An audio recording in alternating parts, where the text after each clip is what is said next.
All right, Rockport-Fulton America, welcome in to the Rockport-Fulton Sports Podcast, the Coach Soza Show.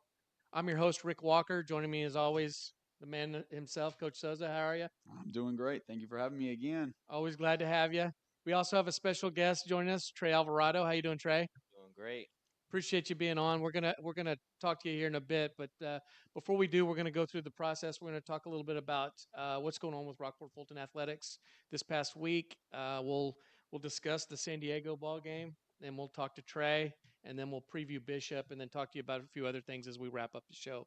But let's kick it off like we always do. Coach Souza, take it away. What's going on with the athletic program? Yeah, so we'll start with volleyball. Last Friday, volleyball they hosted Edna.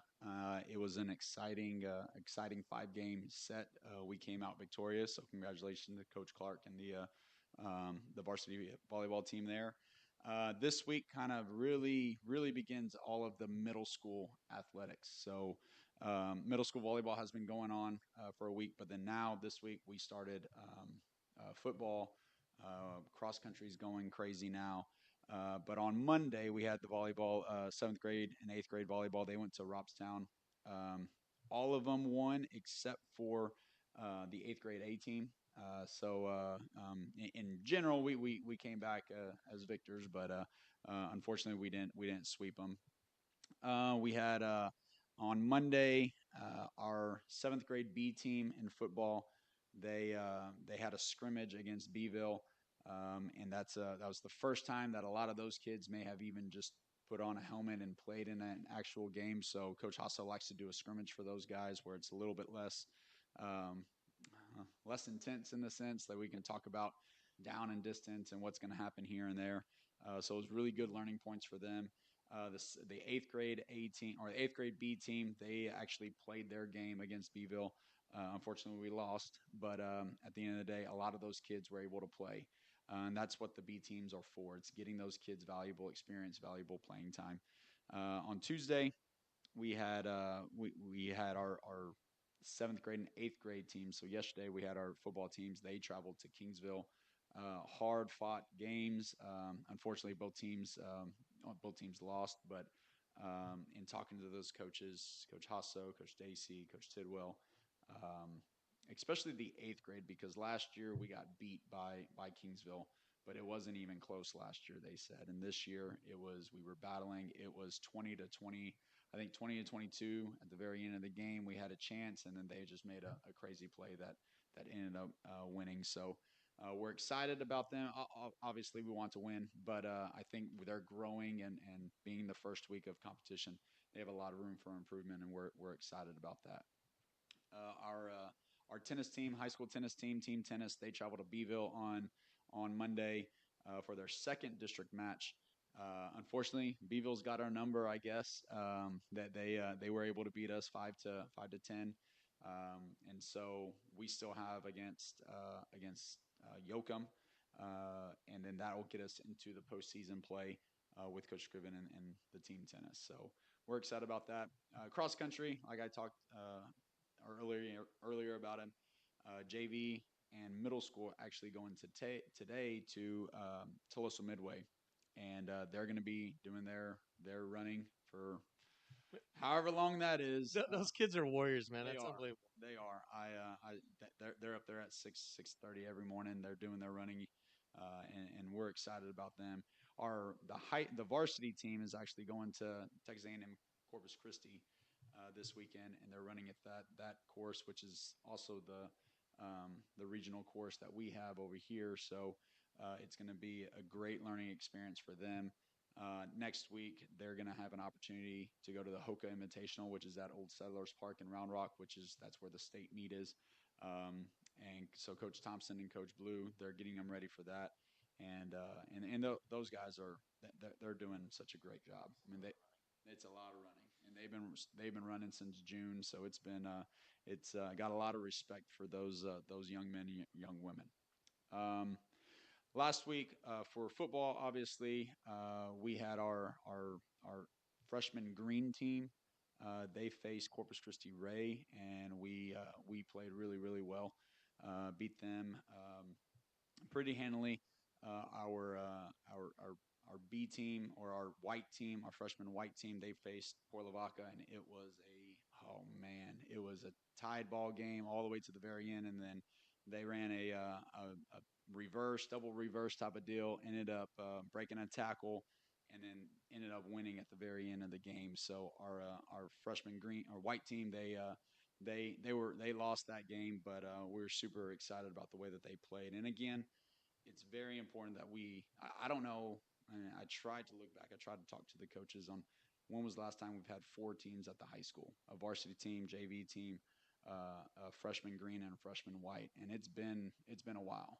And so our numbers in the football program are high right now. But being able to have two freshman teams allows us to be able to play 22 guys at a time and develop those kids, being able to have the playing time because there's no substitute for experience, and we're really excited about that. And again, this week we're going to be able to face Corpus Christi Carroll with our green team, and then Bishop's freshman team with the white team. So we're excited that those young guys are able to play. I don't want to have 40 guys on the sideline and only be able to play 11 at a time. Being able to spread it out, you got 20 and 20, and it's Ironman football, and I don't think anybody's going to be complaining about any playing time because they were tired. We were getting water breaks. We were trying to get medical water breaks as much as we could because those guys they deserve to play, and they're doing a really good job. Our JV team, they traveled to San Diego last week and really set the tone for the week. Ended up winning 30-0, and super proud of the way that they've really done everything. I think Traey can talk about the scout team. They're kind of the blocking dummies all week long, but they prepare us for Friday night, and in turn, the varsity is preparing them for Thursday night. And they've bought into everything that we're doing. We're super excited about it. Yeah, both of them look good, freshman and JV. It's JV seems to be off to a good start that they didn't have last season, so Yep. it's nice to see that. Obviously, second year in the program, Oh yeah. that drives a lot of that success. So bright future looking ahead Hmm. from junior high on up, and obviously we love it here. Love to Absolutely. see it. Yep. But before we dive into the varsity game, I want to thank our sponsor, Spears and Co Realty. Alyssa and her team of experts. If you're looking for your dream home, uh, there's no other place to go. They're going to take care of you, whether it's a ranch, a piece of property, or like I said, your dream home on the water or further inland. They are the experts. They'll take great care of you and help you find the perfect home for you. I'd like to thank them for their sponsorship and let anybody know also listening. We are always looking for additional sponsorship for this program and other podcasts and the live stream broadcasts that we do on Friday night and for all sports because we're the goal here once again at the Pirates Cove is that we bring all Rockport-Fulton athletics to the community in the Coastal Bend so they can enjoy the great program and get to know these wonderful student athletes. So that being said, let's talk a little bit about the San Diego game. Great game, obviously bounced back from a tough week one. Got off to a great start, controlled the line of scrimmage. We're really able to do a lot of things offensively, Coach. Mhm. It looked like from running, throwing, inside, outside. Talk a little bit about that game, if you will. Well, I think maybe Trey might be able to say a little bit more about it, but I am not a good loser. I hate losing. Everything everything's a little bit more lax after a win, I think. Yeah, But at the same time, the kids prepared so well last week, and that's not what I said. and not to say that we didn't prepare well versus Orange Grove. I think it's a different mentality whenever you lose a game and then you're honed in more on your focus. And I think pregame, I looked in their eyes and they were ready to play. And we started fast.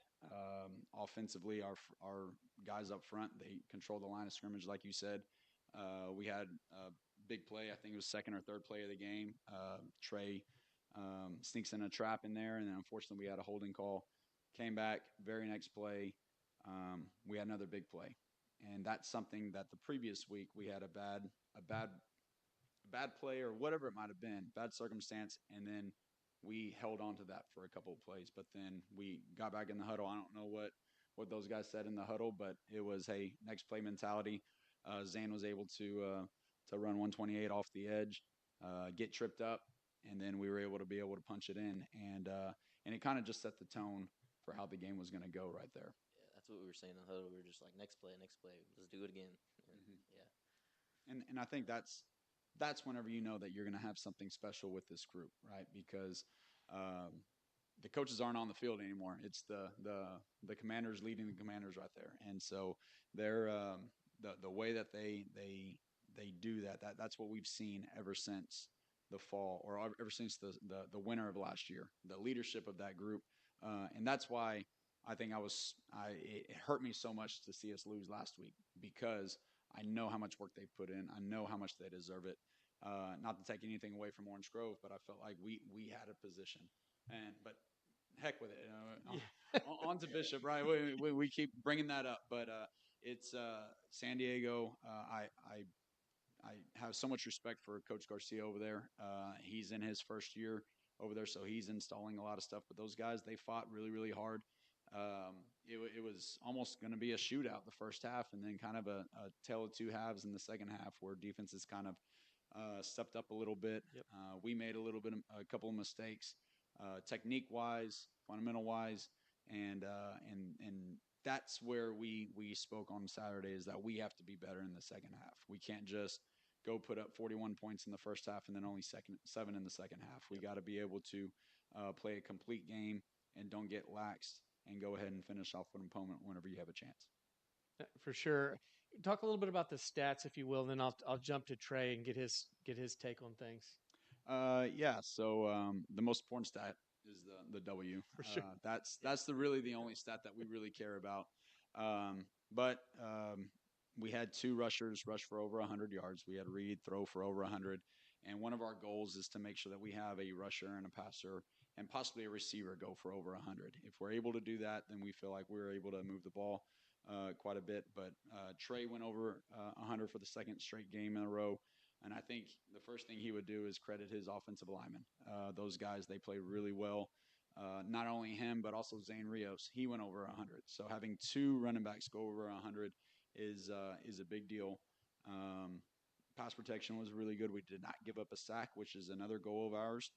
Whenever we drop back 21 times and we don't give up a sack, then we know that offensive line played really, really well. Reed threw for 115, 116 yards, two touchdowns, two interceptions. One was at the very end of the half, which unfortunately that goes in the stat book, but um, it is what it is.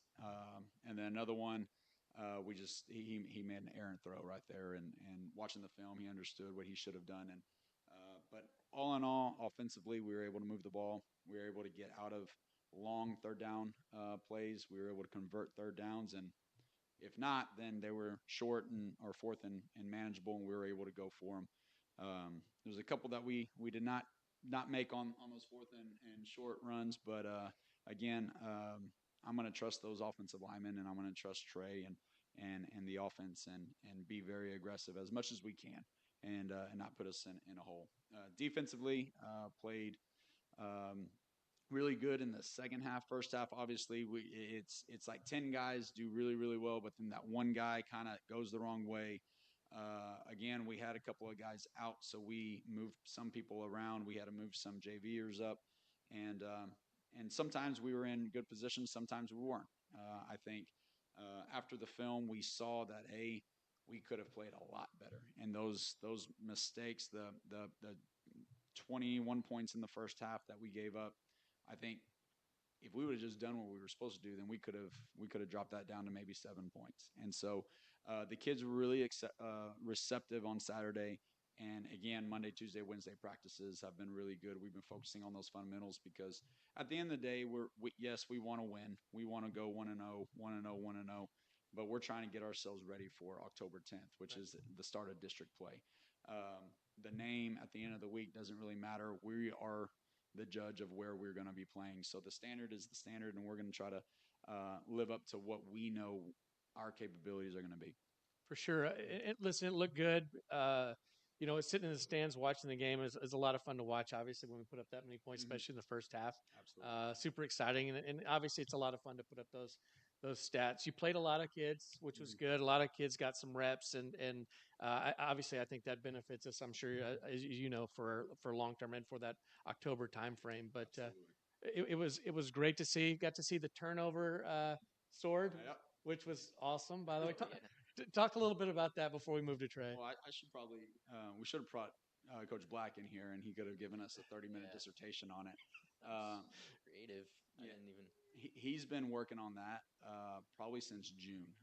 It's been one of those. He had a vision in his mind. He said, "Hey, can we do this?" I'm like, "As long as no one gets cut by this sword, then please let's do it." And it's kind of been like a mantra of ours because we want to get the kids excited. We spend way too much time together doing up downs in the off season, not to have some fun. Right. And so um, it's kind of we've me and Coach Black had to have a couple of talks because Jackson had 2 interceptions, and the first thing he does is run over there, and I'm like, "Hey, we need you for offense. You're our halfback. We need Yeah. you." But if that's what it takes to get takeaways, then absolutely we'll get him a sub, and it's something to get the boys excited. We spend way too much time. I think coaching them hard that when it's time to have fun, we need to have some fun. For sure, and it looked great. You guys looked like you were having fun. It was fun for us to watch, exciting, and like who's going to get that next Yep. turnover. So And a shout out to the art department because they're the ones that actually painted the trash can. okay, And Oh so yeah, so they painted that again. Coach Black has it's his baby. He does it all. He had to cut the whole footballs and everything. But it's something that we've got. I think it's 6 or 7 footballs that we're hoping that we can stab every single game. good stuff. It was a lot of fun. Speaking of Jackson Cowan, obviously he was our guest last week. Yep. Had a monster game. It seemed like he was always in the right place on Friday night. Everything kind of Yep. went his way. So no pressure on you, Trey. But Mhm. we got to represent here on this podcast that oh the yeah, folks come on have big games that week. So that being said, you did have a big game this past week. Went over 100. Talk a little bit about that game and what it was like going against San Diego because they were a scrappy group, man. Some tough kids over yeah, there. yeah. That game was really. I mean, it was a fun game. I think it was really our practice that week. It was a really good practice. Monday started off pretty rough, and then Tuesday, Wednesday, it just slowly got better and better. And I think that game really showed us like how well we practiced that week. And I mean, I was loud for everybody that scored, for the linemen. I was making sure they knew like we're right behind them when they mess up, when they do good, and it definitely showed that they were working their tails off at practice that week because if two people were rushing over 100 and Reed's throwing, what he's throwing, then that just says something right off the bat. Like the line, and pretty much that's, I mean, and then defense was tearing it up. It took them some time, but I mean, I get hyped, especially whenever my brother's right there on the line now. So like, I'm never like, you know, not not watching. And even before he like got moved up to varsity, I'd always get hyped. But now I actually have like a bigger reason to watch defense, and seeing him on that D line, it just gets me pumped up, and it's awesome. Yeah, it is. I was fortunate enough to play with my brother. I know how important it means. Talk a little bit more about that, like getting to play with him. Is this the first time y'all gotten to play together? Well, we played little league and like select ball together, but like this is what all of those practices, all those select balls, little leagues, and trainings with our dad has all led up to this. Like I've been waiting for this moment, like to be able to play with my little brother. That's just like a God gift. Like I've been so like pumped up ever since he got moved up, and I mean it's just like a lot of work, sweat, and just we went through together. It just like feels like I don't know something special, and I'm excited for the rest of the season. For sure, enjoy it. Listen, he's a great player too. That also makes it fun. So, you got a lot of publicity this year, being one of the top running backs here in the Coastal Bend, heck, in South Texas. The KRIS Channel 6 showcase. Talk a little bit about what that experience was like. Share with the viewers. It was pretty fun. It was I like that we got to bring a lineman too because I ended up going with Keith Kilo, and that was fun. We started off warming up, and then we did like miles per hour. We timed our miles per hour.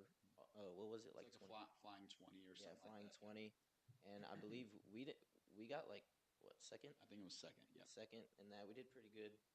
And then after that, it was I don't remember what It was was the bench press. a bench press. I did pretty good. Keith he fought.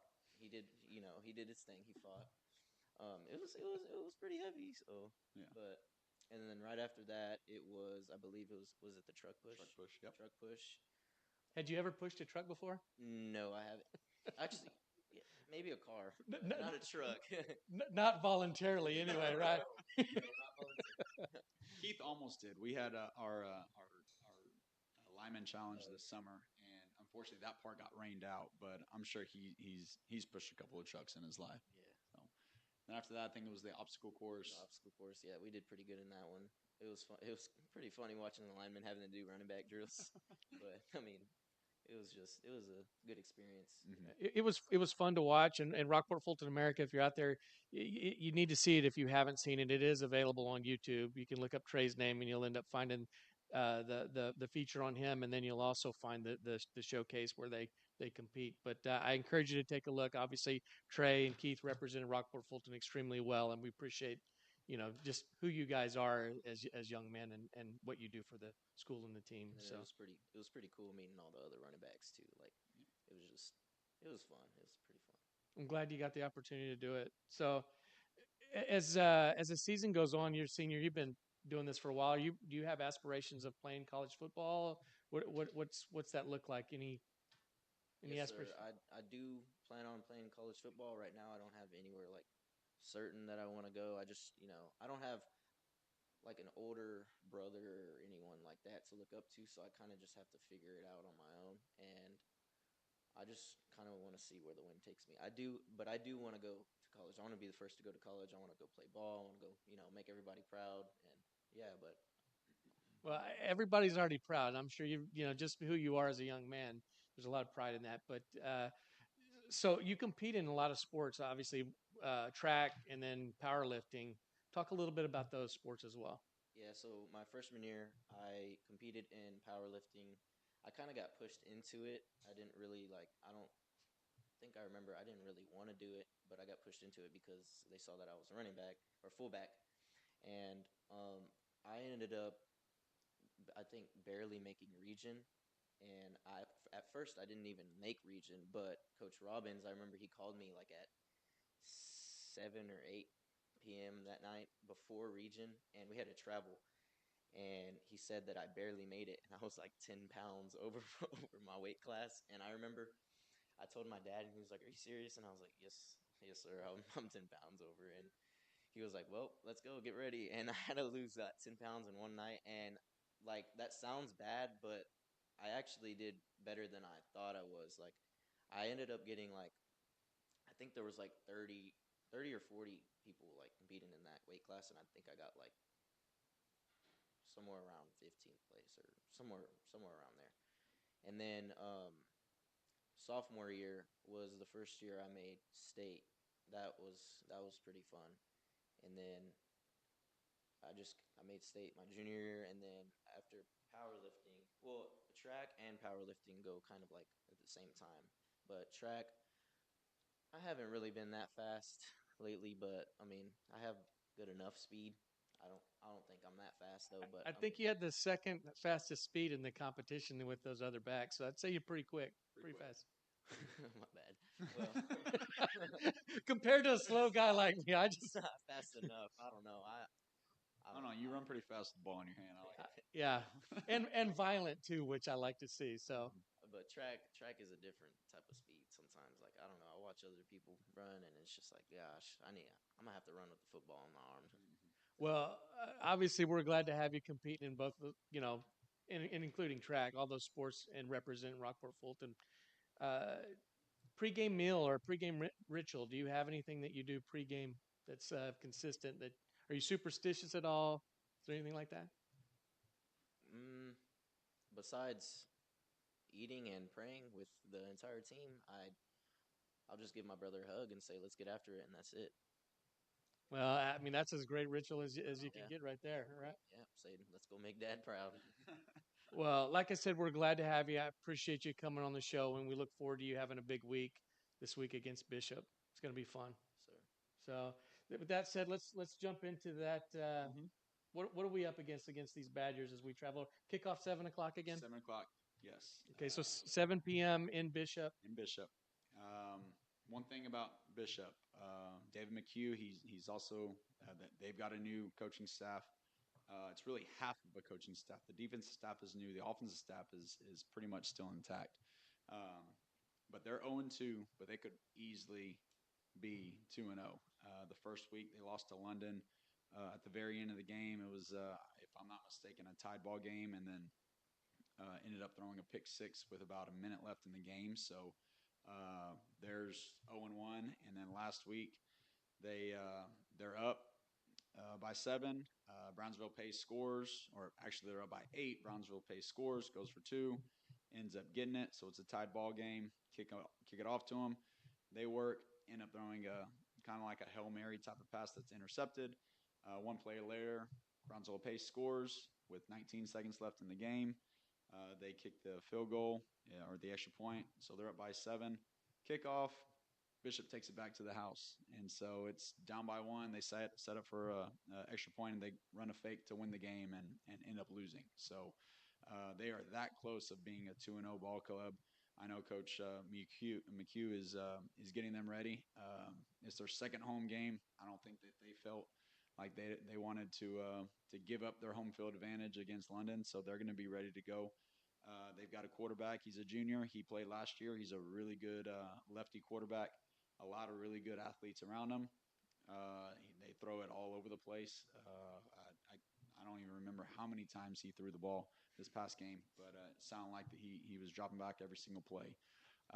Their defense is a scrappy defense based out of a 4-2-5, and their linebackers will run around and just cause havoc. And so we're up for a really good challenge. Obviously, it's an away game, so that provides the challenges in itself.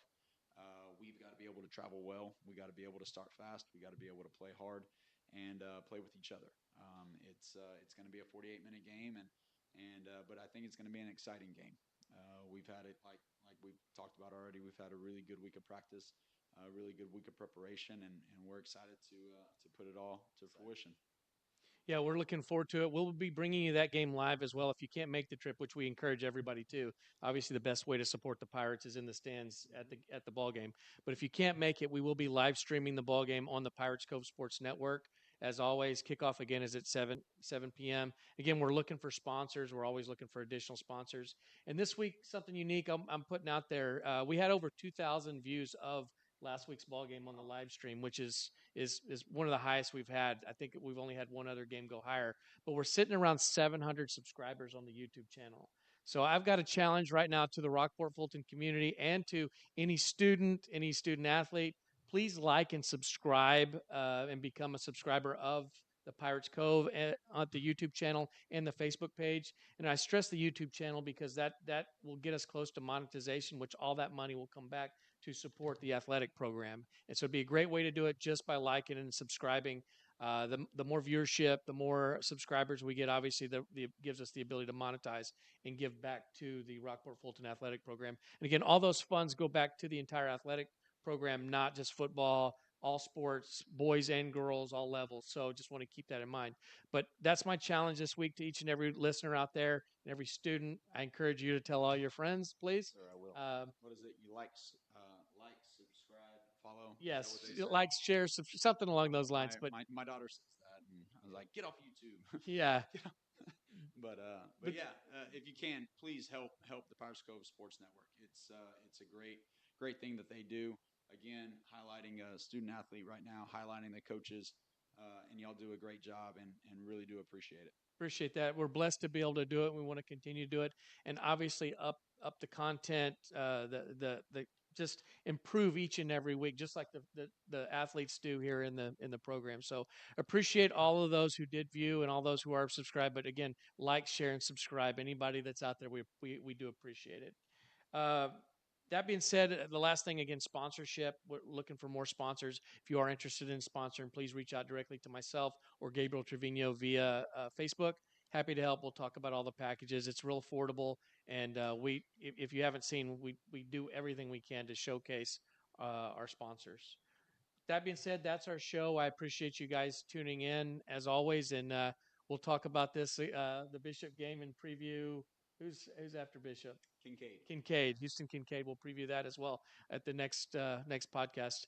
That's it, though. That wraps up our show. Thank you for joining us. Till next time, go Pirates. Go Pirates.